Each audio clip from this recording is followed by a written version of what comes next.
और अब बड़ी खबर, झारखंड में कोरोना का संक्रमण बढ़ता जा रहा है, लेकिन वायरस का खतरा अब सीएम आवास तक पहुंच चुका है, जिसके बाद सीएम हेमंत सोरेन ने खुद को होम आइसोलेट कर लिया है। इतना ही नहीं, कई अधिकारियों ने भी खुद को होम क्वारंटीन कर लिया है।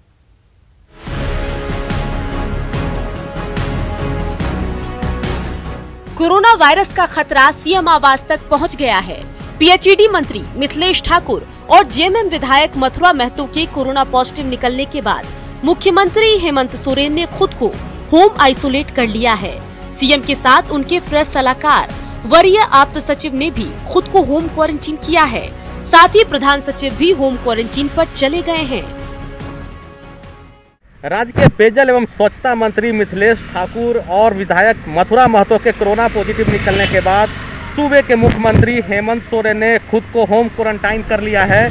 इसकी वजह यही रही है कि 2 दिन पहले मथुरा महतो ने मुख्यमंत्री हेमंत सोरेन से मुलाकात की थी और उसके बाद मंत्री मिथिलेश ठाकुर ने भी हेमंत सोरेन से मुलाकात की थी। इसको लेकर के मुख्यमंत्री हेमंत सोरेन ने खुद को होम क्वारंटाइन कर लिया है और अपने जो भी उनका आवासीय या फिर से मंत्रिमंडलीय स्टाफ है उनको भी होम क्वारंटाइन करने के लिए उन्होंने आग्रह किया है। माननीय मुख्यमंत्री जी से मिलने के लिए आए थे, लेकिन पता चला कि कोरोना में अभी वो काउंटिंग सिस्टम चले गए हैं और हमारे एक विधायक और एक मंत्री को भी पॉजिटिव पाया गया। इसलिए जब तक इन लोगों का जांच नहीं होता है रिजल्ट, तब तक के मुख्यमंत्री किसी से भी और प्रधान सचिव, मुख्यमंत्री के सलाहकार जो हैं प्रेस सलाहकार अभिषेक कुमार जी, इसको किसी से मुलाकात नहीं होगी। हेमंत सोरेन ने खुद को होम क्वारंटीन कर लिया है। वहीं सीएम आवास को भी सैनिटाइज किया गया। इतना ही नहीं, सीएम आवास में फिलहाल लोगों की एंट्री बंद कर दी गई है। मुख्यमंत्री हेमंत सोरेन ने ट्वीट किया है और कहा है कि कैबिनेट के मेरे साथी मंत्री श्री मिथिलेश ठाकुर जी एवं हमारे दल के विधायक आदरणीय श्री मथुरा महतो जी कोरोना संक्रमित पाए गए हैं। दोनों साथी अभी सरकारी अस्पताल में इलाजरत हैं। एहतियात के तौर पर आज से अगले कुछ दिनों के लिए मैं भी सेल्फ आइसोलेशन में रहूंगा, पर हर जरूरी कार्यों का निष्पादन करता रहूंगा। आप सबसे पुनः आग्रह है कि जितना हो सके भीड़ वाले क्षेत्रों में जाने से बचें। मास्क का प्रयोग अवश्य करें। अगर मास्क ना हो तो कोई कपड़े से अपने चेहरे को अच्छे से ढके। हर बार की तरह आपको याद दिलाना चाहूंगा कि आपस में दूरी रखें, पर दिलों को जरूर जोड़े रखें।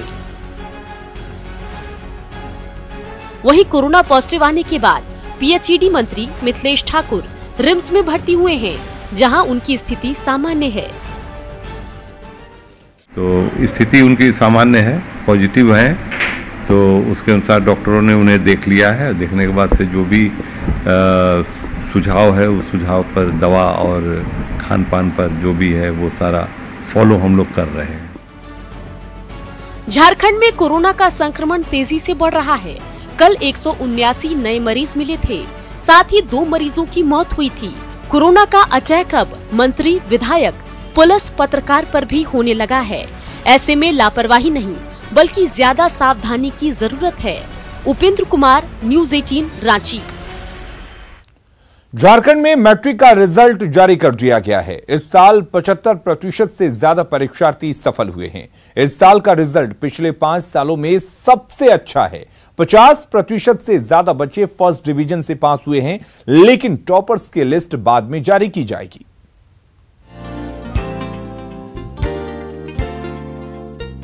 झारखंड में मैट्रिक परीक्षार्थियों का इंतजार खत्म हो गया। जैक सभागार में शिक्षा मंत्री जगन्नाथ महतो ने मैट्रिक का परीक्षाफल जारी किया। मैट्रिक की परीक्षा में इस बार लड़कों ने बाजी मारी है। वहीं पिछले सालों की तुलना में इस बार का रिजल्ट सबसे अच्छा रहा। इस साल मैट्रिक की परीक्षा में 75.01% परीक्षार्थी उत्तीर्ण हुए हैं। परीक्षा में 3,85,144 छात्र शामिल हुए थे, जिनमें से 2,88,928 छात्र पास हुए हैं। इसमें करीब 52% यानी 1,48,051 परीक्षार्थी फर्स्ट डिवीजन से पास हुए। 1,24,036 परीक्षार्थी सेकेंड डिवीजन से पास हुए, जबकि 16,841 परीक्षार्थी थर्ड डिवीजन से उत्तीर्ण हुए हैं। कोडरमा में सबसे ज्यादा 83.06% बच्चे सफल हुए, जबकि पाकुड़ में सबसे कम 63.98% परीक्षार्थी उत्तीर्ण हुए हैं। वहीं रांची के 80.05% बच्चे सफल घोषित किए गए हैं। 2019 में 70.81% परीक्षार्थी उत्तीर्ण हुए थे। तो अब क्लास 8 से ही छात्र अपनी पढ़ाई के प्रति सजग और सावधान हो गए हैं। उसी का परिणाम है कि ये परीक्षा फल की गुणवत्ता में सुधार हुआ है। मैट्रिक की परीक्षा फरवरी में हुई थी, लेकिन कोरोना संकट के कारण अब जाकर रिजल्ट जारी किया गया। शिक्षा मंत्री ने सफल छात्रों को शुभकामनाएं दी। साथ ही कोरोना संकट में परीक्षा परिणाम को लेकर मेहनत करने वाले शिक्षकों और जैक को धन्यवाद दिया, लेकिन इस दौरान उन्होंने अगले साल की चुनौतियां भी सामने रखी। वहीं जैक अध्यक्ष ने 1 हफ्ते के भीतर इंटर साइंस और कॉमर्स का भी रिजल्ट जारी करने का भरोसा दिया। प्रयास करेंगे कि 4-5 दिनों के में हम इंटर साइंस कॉमर्स का दें। मैट्रिक का रिजल्ट जारी कर दिया गया, अब इंटर का रिजल्ट आना बाकी है, लेकिन कोरोना संकट के कारण स्कूल बंद हैं। ऐसे में इस साल की सफलता को अगले साल भी बनाए रखना एक बड़ी चुनौती होगी। भुवन किशोर झा, न्यूज़ 18, रांची। कई कीर्तिमान रच चुके सदर अस्पताल एक बार फिर सुर्खियों में है। नीति आयोग ने रांची सदर अस्पताल के डे केयर सेंटर की प्रशंसा की है। आखिर रांची सदर अस्पताल के डे केयर सेंटर में क्या है खास, देखिए ये रिपोर्ट।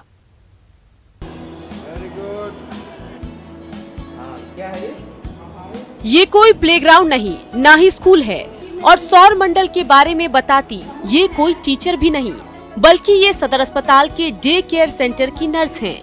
रांची सदर अस्पताल में सिर्फ इलाज ही नहीं, बल्कि बच्चों के खेलने और पढ़ने की भी व्यवस्था है। 32 बेड वाले डे केयर सेंटर के 4 कमरों को अलग अलग थीम पर आकर्षक बनाया गया है। कहीं भारत और झारखंड के नक्शे हैं, तो कहीं missile man, APJ Abdul Kalam और विवेकानंद की तस्वीर। कार्टून कैरेक्टर भी कमरों में बच्चों को आकर्षित करते हैं। वो ब्लड ट्रांसफ्यूज़न के लिए आते हैं, तो यहाँ ये जो बना हुआ है, ये कॉन्सेप्ट जो है, इनसे उनको थोड़ा नॉलेज होगा और वो जान पाएंगे। खेल खेल में उनको नॉलेज मिलता है कि क्या है, हमारा प्लेनेट है। लेकिन जो गरीब तबके के लोग हैं, जो बहुत दूर दूर से गांव क्षेत्र में हैं, उनके पास ना एजुकेशन है कि वो अपने बच्चों को, बीमार बच्चों को कैसे रखें, और ना उनके पास ये सुख सुविधा होती है जो वो बड़े हॉस्पिटल्स में जाए उसका इलाज करवा सके। वैसे बच्चों को यहाँ पे सहायता मिलती है। थैलेसीमिया, स्किल सेल एनीमिया और हीमोफीलिया जैसी बीमारी में बार बार ब्लड ट्रांसफ्यूजन कराना पड़ता है, लेकिन बच्चे अस्पताल आना नहीं चाहते। लिहाजा सदर अस्पताल में बच्चों के मनोरंजन के लिए ये व्यवस्थाएं हैं। नीति आयोग ने भी रांची सदर अस्पताल के डे केयर सेंटर के मॉडल की प्रशंसा की है। इम्यूनाइजेशन के लिए जो लोग बच्चे आते हैं, तो उन लोगों में भी ये दिक्कत होती थी कि किसी को सुई पड़ रहा है, किसी को कोई दवा खिलाई जा रही है, तो बच्चे आने में या वहाँ पर रहने में आनाकानी करते थे। इस चीज़ का भी हम लोगों को ध्यान में आया, तो वहाँ पर एक छोटा सा हम लोगों ने गार्डन टाइप का या प्लेग्राउंड जिसको कहिए कि हम लोगों ने बनवा दिया, जिससे कि अब बच्चे सहज वहाँ आते हैं, बच्चे खेलते भी है वहाँ पे हैं, काफ़ी खुश भी रहते हैं और आसानी से उनको दवा भी दी जा सकती है। रांची सदर अस्पताल ने कई कीर्तिमान रचे हैं। लोगों को खून के लिए भटकना न पड़े, इसे लेकर अस्पताल का अपना ब्लड बैंक भी है, यानी बच्चों का इलाज भी हो, उनका ज्ञान भी बढ़े और मनोरंजन के साधनों से उनके चेहरे पर मुस्कान भी आए। यही सोच सदर अस्पताल प्रबंधन की है, जिसकी सराहना नीति आयोग ने की है। उपेंद्र कुमार, न्यूज़ 18, रांची। दुमका विधानसभा उपचुनाव को लेकर राजनीतिक सरगर्मी शुरू हो गई है। बीजेपी ने आज दुमका में बैठक की और कार्यकर्ताओं को तैयार रहने को कहा। बीजेपी विधायक दल के नेता बाबूलाल मरांडी ने राज्य सरकार पर निशाना साधा और सरकार पर कई आरोप लगाए। मरांडी ने उपचुनाव में जीत का दावा किया। वहीं बीजेपी प्रदेश अध्यक्ष दीपक प्रकाश ने सरकार पर हमला बोलते हुए कहा कि सरकार ने मुंगेरी लाल के हसीन सपने दिखाए हैं, अभी तक कोई वादा पूरा नहीं किया। साहिबगंज में डायन के नाम पर एक महिला की हत्या का मामला सामने आ रहा है। महिला की धारदार हथियार से हत्या कर आरोपी महिला का सिर लेकर थाने जा पहुंचा, जिसके बाद पुलिस महकमे में हड़कंप मच गया।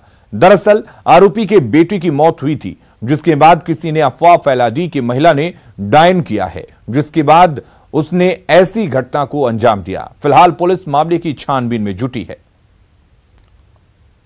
सकलो टुडू सर के सामू टुडू मैनेजर द्वारा बाबूजी टुडू की पत्नी मखलूक चोरी का सर काट कर थाना ले आया गया था, जिसमें थाना पे आकर उन्होंने अपने जुर्म स्वीकार किया और बताया कि उसके बेटे की मृत्यु हो गई थी और उसको विश्वास था कि इनके कारण ही इनकी मृत्यु हुई। इसी कारण उसने रात की उस घटना को अंजाम दिया और उसके सर को लेकर वो थाना आ गया और पुलिस ने उसके बाद जाके दोनों ही शव को बरामद किया। जामताड़ा के मेजा में स्टेट बैंक के ग्राहक सेवा केंद्र से बंदूक की नोक पर करीब 2 लाख रुपए की लूट का मामला सामने आया है। 2 बाइक पर सवार 3 नकाबपोशों ने घटना को अंजाम दिया। बैंक खुलते ही अपराधी सेवा केंद्र में घुस गए और बंदूक की नोक पर लूटपाट की। फिलहाल पुलिस मामले की छानबीन में जुटी है।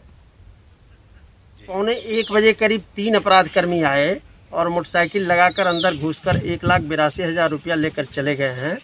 हम लोग अपना अनुसंधान कर रहे हैं और रिट्रीट हम लोग फॉलो करते हुए निकल रहे हैं और निकल के उसको हम लोग पकड़ने का प्रयास कर रहे हैं। जमशेदपुर के परसूडी स्थित एक ज्वेलर्स की छत काटकर चोरों ने लाखों रुपए के जेवरात उड़ा लिए। पुलिस ने इस मामले का खुलासा किया है और एक चोर को गिरफ्तार किया है। पुलिस ने चोर के पास से जेवरात भी बरामद किए हैं। पुलिस 24 घंटे के अंदर चोरी की घटना का खुलासा करने का दावा कर रही है। चौक में एक चोरी की घटना हुई थी, जिसमें परसूडी थाना प्रभारी अजय कुमार के नेतृत्व में एक टीम का गठन किया गया था। उन्होंने त्वरित कार्रवाई करते हुए छापामारी करते हुए घटना में चोरी की घटना में प्रयुक्त एक व्यक्ति को अभी गिरफ्तार किया गया और उसके पास से घटना में प्रयुक्त जितने सामान थे, जैसे कि घटनाओं का ताला तोड़ने वाला नुकीला रड और पेचकस आदि, चाबी का मास्टर की टाइप का बना हुआ चाबी का गुच्छा। कोरोना काल में राज्य और राज्य के बाहर के लिए बस चलाने वाले बस मालिकों की कमर तोड़ कर रखती है। 3 महीने से ज्यादा समय से बस का पहिया थमा हुआ है, पर बस मालिकों के ऊपर लिए गए कर्ज का EMI चढ़ता ही जा रहा है। सरकार से कई चरण की बातचीत भी रही, लेकिन वो बेनतीजा निकली। कई बस संचालक तो अपनी बसें बेचकर इस धंधे को ही बंद करना चाहते हैं। विकराल हो चुका है। राज्य के सारे बस मालिक बहुत बुरे दिन देख रहे हैं। कई तो ऐसा स्थिति में आ गया कि अब यहाँ तक ही है कि भाई गाड़ी बेच देना ज़्यादा अच्छा रहेगा, इसलिए कि टैक्स कहाँ से दे पाएगा जब बस का परिचालन बंद है। हम लोग बस का परिचालन करते हैं तब एडवांस टैक्स 3 महीने का दे के चलते हैं। अभी आप देख रहे हैं कि करीब 3.5 महीना होने जा रहा है, कंटिन्यू गाड़ियाँ खड़ी हैं। तो अगर चलेगा नहीं, पैसा आएगा नहीं, तो हम टैक्स कैसे डाल पाएंगे। लॉकडाउन स्टार्ट हुआ है, हम लोग की गाड़ी चली नहीं एक दिन भी, और इतना स्टाफ है, मेरा 20-25 स्टाफ है और टैक्स हम लोग को देना पड़ रहा है। और पिछले अभी 1 महीना पहले 15 दिन पहले पेनल्टी माफ़ हुआ है यहाँ पे, नहीं तो पेनल्टी के साथ हम लोग टैक्स भी पे किए हैं। इसके लिए सरकार हम लोग के लिए कुछ देखेंगे तब ना। अब बात उस शापित किले की जिस पर पिछले 150 सालों से लगातार आसमानी बिजली कहर बनकर टूट रही है। आखिर क्या है शापित किले का सच, देखिए इस रिपोर्ट में।